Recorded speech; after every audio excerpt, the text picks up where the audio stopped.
Hello everybody. Okay, just to give you the context of where we are then. Yesterday, Monday the 4th of May, also known as Star Wars Day, we were talking about succession and we were talking about other landforms and that kind of thing. And what I'd said to you was, don't move on to this video until you were reasonably happy with what succession was. So I just want to reiterate that message to you today. If you're still a bit uncomfortable, use the internet, email me, whatever you need to do. But this is not going to make a huge amount of sense until you've got your head around succession. Okay, we're on page 33. That's exactly the same page as we were on for the succession video. And about halfway down the page, you will see the subheading Sound Dunes. So without further ado, let's talk about them. Okay, so the first thing that you need to understand is that some coastal environments will have sand dunes and other coastal environments will not. And it's just really important for you to know why. So on the screen, you've got the key ingredients, and you've also got this written on page 33, so there's no need to write it down, but you might want to highlight. You need sand, and apologies if that sounds really patronising, but not all coastal environments have sand. So you're only going to get sand dunes if you've got sand. There's got to be a large tidal range, which means there needs to be a big difference between low and high tide.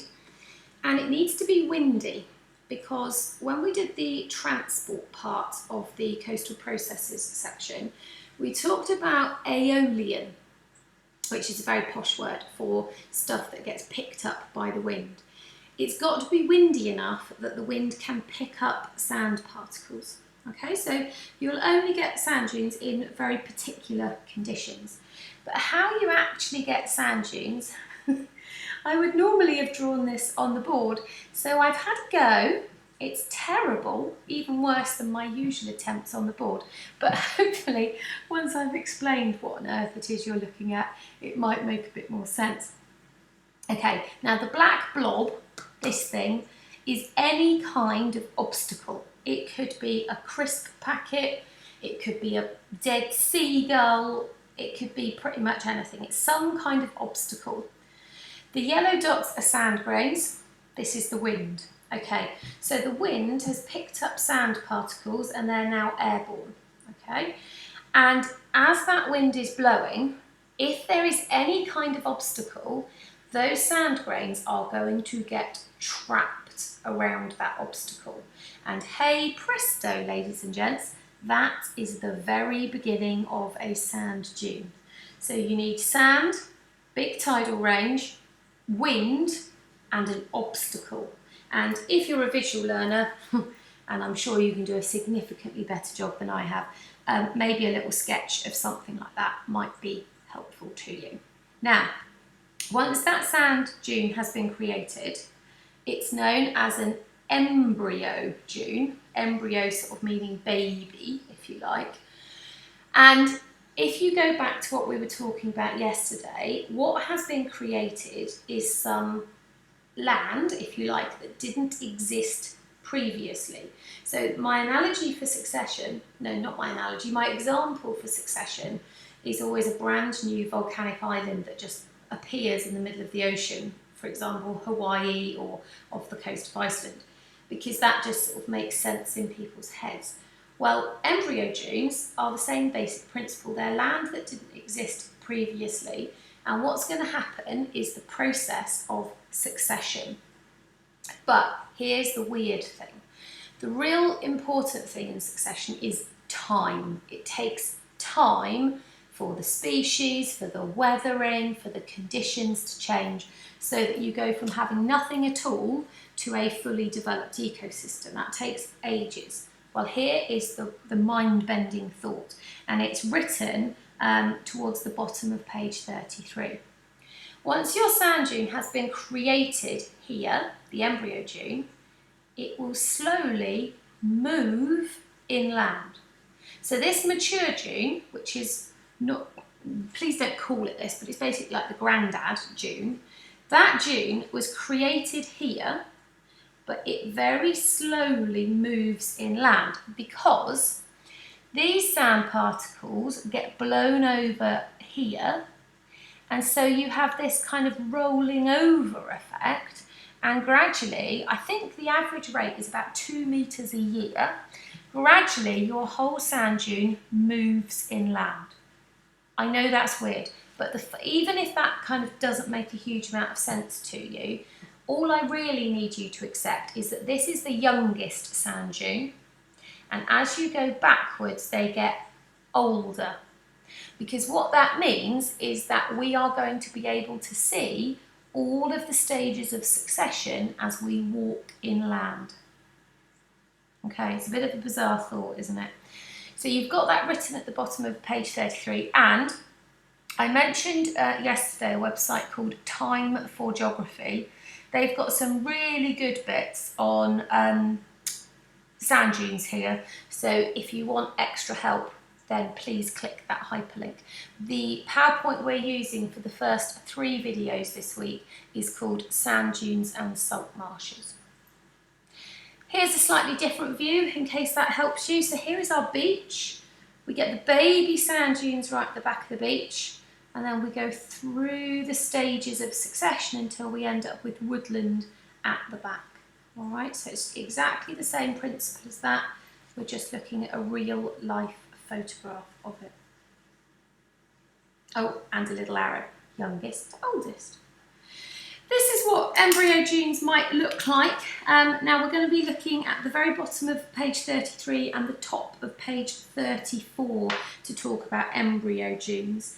Embryo dunes are very challenging conditions for plants to live in, and we talked in the previous video about pioneer species and the fact that if you're a pioneer, you've got to be really tough, and you know, it's not all plants that are going to be able to move in to this environment and be able to survive. Because embryo dunes, the sand is moving, there's not really any fresh water, there's not really any nutrients. This is seriously tough. So we can only have our pioneer species, and we have these: lime grass and sand couch. I don't know why you pronounce it couch. It just is. And you've got some information about those on page 34. They are very specialised, they're very tough, they can cope with these conditions. So they are your pioneer species that move in to the embryo dunes. But the whole point of succession is that as you get older, the conditions change. Now, the only thing that's different with the sand dune system is that we see all of the stages, which is weird really, from beginning to end as we walk inland. So as the conditions change, we move into this area, the yellow dunes, and we see a different kind of plant. Now, this photograph is of that plant, and if you've, I don't know, gone running and jumping around sand dunes, as people often do, you might have noticed it's very tall, it's very spiky, it's not the nicest plant. It's called marram grass, and marram grass is talked about halfway through the text on page 34. It's towards the end of the big paragraph. It says, however, as the amount of sand being deposited increases, these pioneer plants cannot grow quickly enough to avoid being smothered. When the rate of sand deposition is greater than 30 centimetres a year, they will be out-competed by marram grass. So this marks a new stage of succession. Your pioneer species can't survive anymore. It's kind of all about the changing conditions as you move inland. Marram grass has these ridiculous roots. Look, those roots allow it to cope with lots of moving sand. Those roots allow it to access fresh water. It's incredibly specialised to growing in sand. So that marks the next stage of succession. And as it tells you at the bottom of page 34 and the top of page 35, conditions just will keep changing as you move inland. And this This is a really excellent diagram that kind of tries to sum it all up for you, really. The yellow dunes, the 4 dunes, you can call them either of those names, are where we tend to start to see our marram grass. So here you can see you've got some photographs of what it might look like. I wouldn't copy that. I mean, you're very welcome to copy this, of course you are. But I think between the text on page 34 and the diagram on page 35, you probably have all what you need. What I really like about this diagram is you've got, sorry, I'll wait for that to disappear. In the very bottom row of that table, you've got the age. So it reminds you of the fact that the sand dunes just get older and older and older as you move along. I wouldn't worry too much about the calcium carbonate stuff. I know that's relevant to the carbon cycle, but I wouldn't worry about it too much. Now, I want to pick up on this word humus. We talked about that in the carbon cycle. This is not humus. Can I please emphasise that? This is not humus.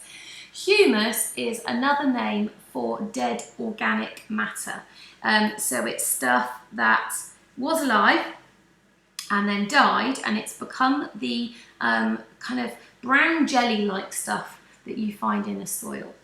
Notice that that increases, and that, ladies and gents, is why you get this colour change. The sand dunes start off yellow because they are predominantly made of sand. Then they turn to this grey colour, all right? And I know that's a rather kind of basic photograph, but I just wanted to really emphasise that. And the reason that you get the colour change in the sand is because you get more organic matter. That's really important because not many plants can cope with growing in sand. Quite a few plants can cope with growing in sand with organic matter in it. And by the time you get right to the back, you've basically got soil. And the change is the amount of dead organic matter, or the amount of humus. Once you've got plenty of organic matter, trees, shrubs, normal plants can grow. The other thing that happens is as you get further away from the sea, the pH changes. It's going to become less alkaline. Remember that neutral is 7, so higher numbers than 7 are alkaline, and this is slightly acidic. Most soils are slightly acidic. So we're going from very salty to much more normal, distance from the sea, kind of plants. So the whole thing about succession is, as time goes on, the conditions completely change, and because the conditions change, the plants change. It will take you probably a little while to get your head around this, but just bear with it, don't stress, it will make sense one day. Now, just to finish off, diagram on page 35. Dune slacks are not crucial for you to know about, but it's not very sensible for me to not show you a picture. So, box number 5 on page 35, it says dune slacks, areas which develop where the sand becomes eroded so that the water table is reached. The sand forms a damp depression at a low level, and the area is prone to flooding in winter. Right, so that's a dune slack. And that is what you might get right at the back of your sand dune system. This is kind of woodland, shrubs, scrubland. These are normal British plants who can now cope because it's not too salty, it's not that windy, they've got pretty much normal soil to live in, and that's the kind of thing to expect. This is actually a photograph. I'm pretty sure I took this at Dawlish Warren, I think. Okay, so here's the last slide. These are the things that you should make sure that you're able to do, ladies and gents. All right, obviously you can pause this and make sure you can. Remember to use Time for Geography if you need to, or Google. Remember to email me if you're completely befuddled, and then the next video will be salt marshes. Okay, don't panic if it's not making sense. It will do one day, but ask for help if you need it.